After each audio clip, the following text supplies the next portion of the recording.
Bonjour à toutes et à tous. Vous êtes nombreux à me poser des questions sur le deal que veut faire le gouvernement congolais avec les États-Unis sur les minerais critiques de la RDC en échange de la paix dans le nord et le sud Kivu. Et beaucoup me demandent si c'est une bonne idée, ce deal. Et je crois qu'avant de répondre à cette question, il faut plutôt interroger les motivations réelles du régime de Kinshasa, de M. Félix Tshisekedi. Est-ce que ce deal vise véritablement à faire développer la RDC à moyen et à long terme, ou ne s'agit-il pas d'une démarche opportune dont l'objectif ultime est de brader les ressources naturelles de la RDC en échange du soutien diplomatique et militaire des États-Unis à la RDC dans ce bras de fer qui l'oppose au Rwanda? Quoi qu'il en soit, je suis de ceux qui estiment que ce deal n'est pas une bonne chose pour le Congo et même pour les Congolais.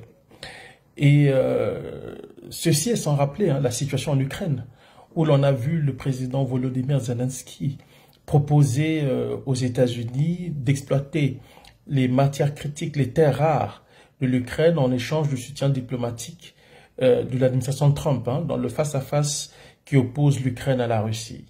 Et lors des discussions, de l'échange entre le président Zelensky et le président Trump, on a vu ce dernier rappeler à son homologue ukrainien qu'il n'était pas en position d'imposer quoi que ce soit, lui disant très clairement que vous n'avez pas toutes les cartes en main. Et je crois que cela pourrait s'appliquer à la RDC. Et pourquoi? Simplement parce que la RDC est très faible sur le plan militaire. Le régime de Kinshasa est acculé, n'a pas le soutien diplomatique, sur le plan régional, continental et même international. Et pire, aujourd'hui, notre diplomatie est en train d'errer et des villes sont occupées. Donc sur le plan militaire, on est tellement faible qu'on ne peut pas s'imposer, que la RDC ne pourra pas s'imposer dans les discussions avec les États-Unis. Et dans ce genre de situation, c'est le plus fort qui impose ses desiderata au plus faible. Et dans ce cas-ci, je suis intimement persuadé que les États-Unis imposeront à la RDC leurs desiderata en échange d'une paix qui se veut hypothétique dans la mesure où les États-Unis sont aussi un allié du Rwanda. Il ne faut pas l'oublier, le ministère de la Défense rwandais entretient de relations très étroites avec le département de la Défense des États-Unis. On a vu en 2022 le patron de l'African Commandment, le commandement militaire américain pour l'Afrique, rendre visite au président Kagame, à M. James Kabarebe. Il y a eu des photos. Ils ont vanté la coopération militaire entre les États-Unis et le Rwanda. Donc, penser qu'on peut, on peut obtenir la paix comme ça aussi facilement en bradant les ressources naturelles de la RDC me semble très hasardeux. Et c'est très dangereux pour le Congo et pour l'avenir des Congolais. Vous savez, il y a un adage populaire qui dit « qui veut la paix prépare la guerre ». Et donc, la seule manière pour le Congo de se faire entendre, surtout vis-à-vis du Rwanda, c'est de renverser le rapport de force sur le terrain militaire, mais aussi de renverser le même rapport de force sur le terrain diplomatique. Ça, c'est très important. Or, pour l'instant, cela n'est pas le cas et dans ces conditions, le Congo est mal placé pour exiger quoi que ce soit des États-Unis ou même des autres partenaires internationaux dans un quelconque marchandage sur les matières critiques de la RDC. Ceci étant dit, je peux proposer une solution au gouvernement congolais, si je peux adresser un message à M. Félix Tshisekedi, le conseil que je pourrais lui donner, c'est de renforcer le front intérieur, parce que le Congo aujourd'hui est très fragilisé, étant donné que sur le plan intérieur, le pays est très divisé. La cohésion nationale et l'unité nationale ont volé en l'éclat, et dans ces conditions, il est difficile pour un pays aussi divisé de relever les défis sur le plan extérieur, sur le front extérieur. D'où la nécessité, je crois, de renforcer ce front-là. La Bible dit qu'une maison qui est divisée contre elle-même ne peut pas relever les défis auxquels elle est confrontée. Et j'attire l'attention de M. Félix Tshisekedi sur cette triste réalité, parce que vous savez, quand on est stratège, quand on veut déstabiliser un pays, on s'intéresse avant tout à sa situation interne. C'est comme ça que tous les grands stratèges fonctionnent. On essaie d'identifier les zones de friction, de tension. On essaie d'identifier les problèmes intérieurs que l'on peut exploiter afin de mieux le déstabiliser. C'est comme ça que ça fonctionne. C'est ainsi qu'en 1996, les États-Unis ont donné le feu vert au Rwanda, l'Ouganda pour attaquer le Congo. Pourquoi? Parce que le pays était fragilisé. Le régime du président Mobutu était dos au mur, avec une opposition téléguidée parfois de l'étranger et une opinion publique remontée contre le régime. Tout ça a permis aux États-Unis, après avoir apprécié la situation, de donner le feu au Rwanda, l'Ouganda pour attaquer le pays, profitant bien entendu du fait que le président Mobutu était en train de se faire opérer, donc était très fragilisé sur le plan intérieur. Cela risque d'arriver à la RDC parce que ce sont les fragilités au niveau intérieur qui permettent à l'extérieur de mieux déstabiliser le pays et de réussir son pari s'il le faut. Regardez toutes les histoires de déstabilisation extérieure, elles ont toujours eu comme dénominateur commun la fragilité du pouvoir sur le plan intérieur ou la fragilité du système intérieur du pays. Et c'est le cas de la RDC. D'où la nécessité, disais-je tantôt, de renforcer ce front intérieur-là. Et cela passe, je l'ai dit dans plusieurs émissions, par la décrispation politique. Cela passe par une vraie politique de cohésion et d'unité nationale. Monsieur Félix Tshisekedi, vous n'avez pas le choix. Parce que si vous ne le faites pas, vous allez être renversé par l'extérieur qui va s'appuyer sur l'intérieur.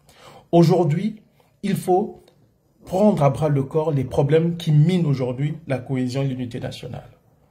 Et je crois que c'est seulement par ce processus-là qu'on pourra renforcer la cohésion au niveau intérieur, renforcer le front intérieur, de sorte à aborder la question extérieure, en tout cas la guerre qui nous a imposée de manière efficiente et efficace. C'est très important.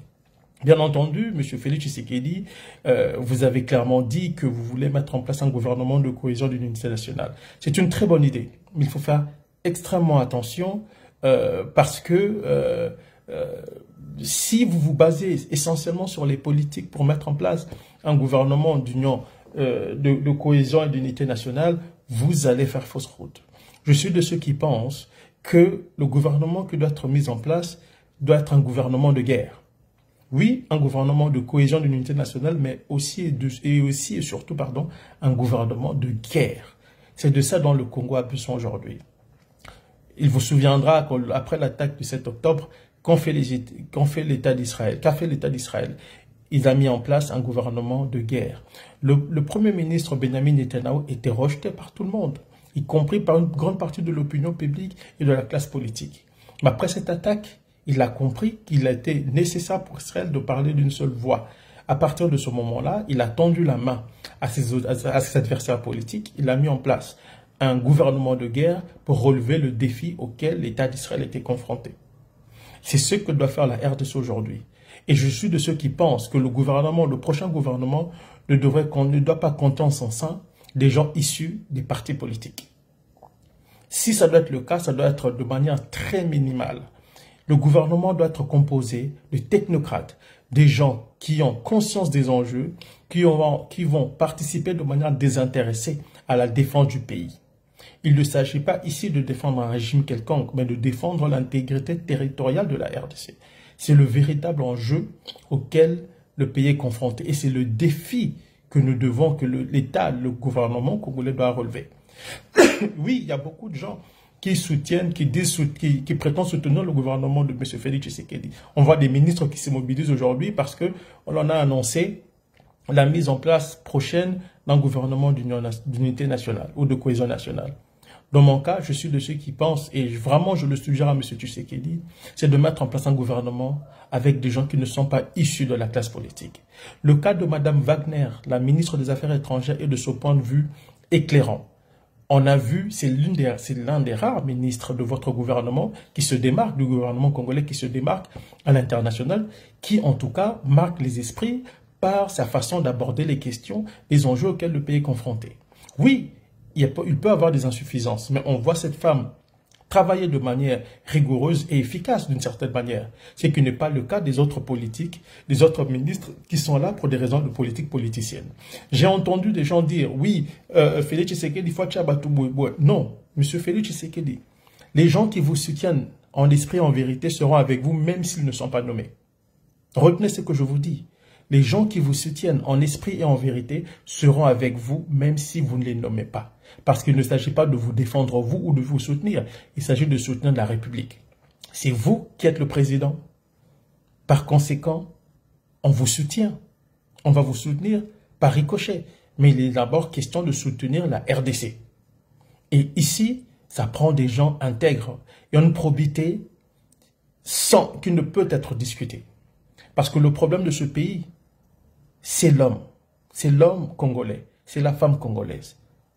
Si le Congo est malade, c'est parce que ses enfants sont malades. C'est parce que ses filles et ses fils sont malades. Alors, oui, vous avez une responsabilité dans ce qui arrive aujourd'hui à la RDC, M. Tshisekedi. Vous avez une très lourde responsabilité parce que ce qui arrive aujourd'hui est le résultat des décisions que vous avez prises par le passé. Mais comme le dit un adage populaire, mieux vaut la fin d'une chose que son commencement. Vous avez encore le temps de bien faire. Vous avez encore le temps de marquer l'histoire de ce pays. Et les grands leaders, surgissent dans les moments d'adversité, dans les moments de crise, dans les moments comme ceux auxquels la RDC confronte aujourd'hui. Moi, c'est une suggestion que je vous fais. Humblement, mettez en place un véritable gouvernement de guerre. Certes, un gouvernement de cohésion nationale, mais avant tout un gouvernement de guerre.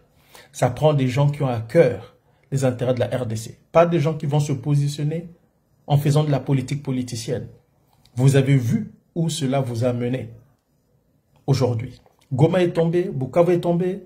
On a vu la débandade dans votre camp, dans le camp de l'Union sacrée. On n'a pas vu beaucoup de gens se prononcer. Vous devez tirer des enseignements de tout ça. Vous êtes seul aujourd'hui. Vous en êtes sûrement conscient. On connaît la classe politique congolaise. On connaît son niveau de nocivité. Si vous ne mettez pas en place des institutions dignes qui vont inspirer la confiance aux Congolais, c'est vous qui allez être tenu responsable de tout ce qui va arriver. Parce que de toute façon, c'est vous qu'on accuse quand rien ne va. Après tout, vous êtes celui qui joue le rôle de président. Donc moi, s'il y a une suggestion que je peux vous faire, M. Félix Tshisekedi, c'est de ne pas faire le deal avec les États-Unis. De renforcer le front intérieur. Parce que c'est avec ce front intérieur renforcé, solide, que vous pourriez faire face, que la RDC pourra faire face de manière efficiente et efficace aux assauts du front extérieur, constitué des Rwandais de leur soutien. Je ne parle pas beaucoup de M23 parce que vous le savez comme moi, c'est juste un détail. L'adversaire, c'est le Rwanda. Donc, ne faites pas ce deal. Renforcez le front intérieur. Mettez en place un véritable gouvernement de guerre. Il faut rompre avec les habitudes du passé. La seule manière de nous faire comprendre à nous, moi personnellement, je vous ai souvent critiqué. Mais la seule façon de nous inspirer confiance, c'est de rompre avec les habitudes du passé. Rompre de manière radicale. C'est de ça dont les Congolais ont besoin. Ça prend un nouveau gouvernement, de nouveaux visages, des personnes qui ne sont pas liées à la classe politique. Ceux au sein de l'Union sacrée qui vous soutiennent, en esprit en vérité, continueront à vous soutenir. Ceux qui vous lâcheront feront la preuve qu'ils ne vous ont jamais soutenu. Ils ont toujours soutenu les postes que vous leur avez attribués. C'est juste un conseil de compatriotes. Que Dieu bénisse la RDC. Que Dieu bénisse chacun de ses enfants.